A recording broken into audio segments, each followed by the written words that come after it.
मुख्तार अंसारी की मौत हो गई। क्या है प्रतिक्रिया आपके परिवार की? आप लोग पीड़ित हैं उनसे। जी, सही बात है कि हम लोग पीड़ित हैं और हमारे जैसे और भी सैकड़ों परिवार पीड़ित हैं।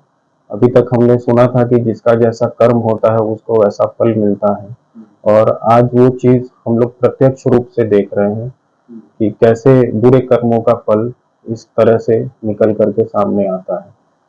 क्या मुख्तार अंसारी से किस तरह से आप लोग पीड़ित हैं, जरा ये विस्तार से बताएं। सबसे पहले तो मैं आपको बता दूं कि पिताजी की हत्या के बाद से एक डर का माहौल हमारी माताजी, हम लोगों में, पूरे परिवार के हर एक सदस्य के अंदर डर का माहौल था।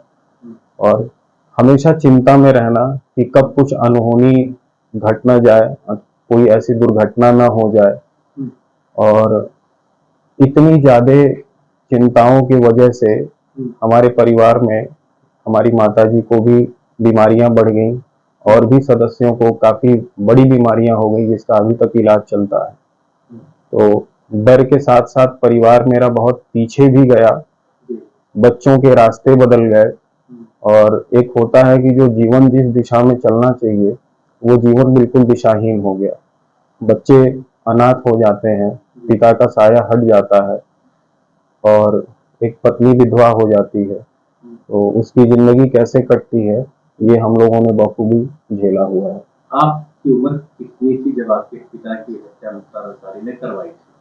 मैं लगभग उस समय 18 साल के लगभग मेरी उम्र उस समय रही होगी। जी जी जी। क्या हुआ था, कैसे हुआ था, थोड़ा बताना, क्या जानकारी आपको? ये एक लंबा घटनाक्रम है जिसको मैं बहुत संक्षिप्त रूप में आपको बताता हूँ कि मुझे ये जो पता चला कि मेरे पिताजी यूनियन बैंक ऑफ इंडिया नरई बांध के सामने अपनी गाड़ी में बैठे हुए थे वहां पे, और कुछ शूटरों ने आकर के वहीं पे ताबड़तोड़ गोलियां चला करके उनकी हत्या कर दी थी। और हत्या करने का कारण भी यही था कि मेरे पिताजी एक स्वाभिमानी व्यक्ति थे जिनको अपने ऊपर भरोसा था। वो अपने कर्म करके अपनी राह पे चलते थे, और गुंडा टैक्स इन लोगों के द्वारा हमेशा से मांगा जा रहा था जिसको वो देने के लिए कभी भी वो तैयार नहीं थे। तो अपना डर समाज में बनाए रखने के लिए इनको ऐसा था कि कोई ऐसा ना आ जाए कि जिससे हमारा डर समाज से खत्म हो जाए, बाकी और लोग भी मुझे टैक्स देना छोड़ दें। तो इस वजह से ऐसा उन लोगों ने काम कराया।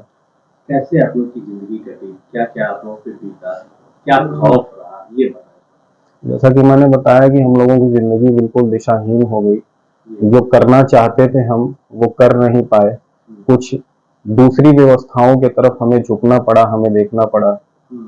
समाज के बहुत लोग डर के मारे हमसे कट गए थे। बिल्कुल अकेलेपन में मेरा पूरा परिवार, मैं, सब लोगों ने जिंदगी कई सालों तक काटी। लगभग एक दशक तक हमसे लगभग समाज कटा हुआ था। सहयोग भी कुछ लोगों का मिला हुआ था, और धीरे धीरे सबके सहयोग से फिर धीरे धीरे उठते हुए जिंदगी सुचारू रूप से ऊपर वाले की कृपा से फिर चलने लगी। वर्तमान समय में मुख्तार अंसारी की मौत की सूचना पुष्ट हो चुकी है जी।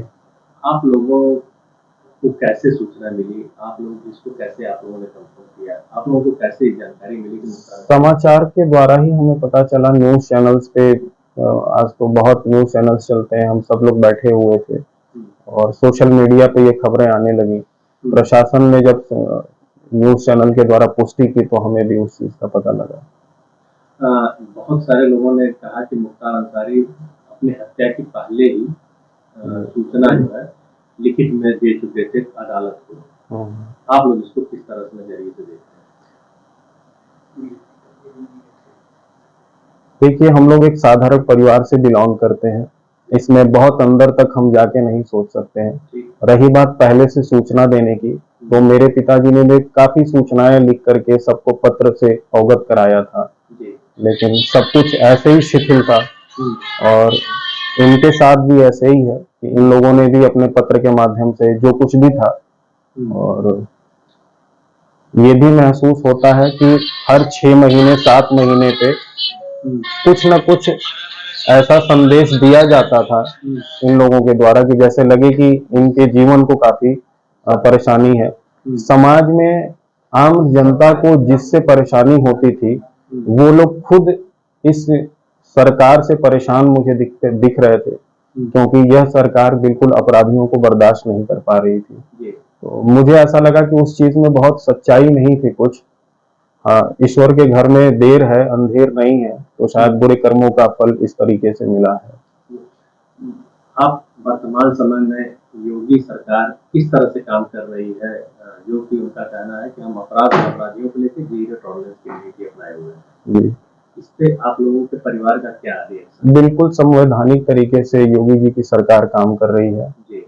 और किसी भी अपराधी के अंदर सरकार और प्रशासन का डर होना चाहिए, जो कि इस सरकार में दिख रहा है, आम जनता महसूस करती है और मुझे आशा है कि आगे भी महसूस करती रहेगी। आप लोगों को न्याय मिला?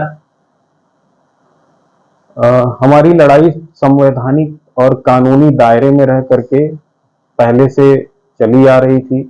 शायद अगर आगे भी चलती रहती, और मुझे ऐसा महसूस हुआ कि जो न्याय हमें कानून से मिल रहा था वो ईश्वर ने खुद ही दे दिया। एक लंबा समय गुजरा है, आप लोगों को न्याय में उलझन हुई, बोरियत हुआ? देखिए, संवैधानिक तरीके से चलने में थोड़ा विलंब तो होता है, उलझने रास्ते में आती हैं, लेकिन हमें ऐसा नहीं था कि कोई बोरियत थी। हम अपने रास्ते पे चल रहे थे, मेरा पूरा परिवार अपने रास्ते पे चल रहा था। न्याय की उम्मीद हमें पूरी तरीके से थी और न्याय एक न एक दिन मिलना ही था इसमें।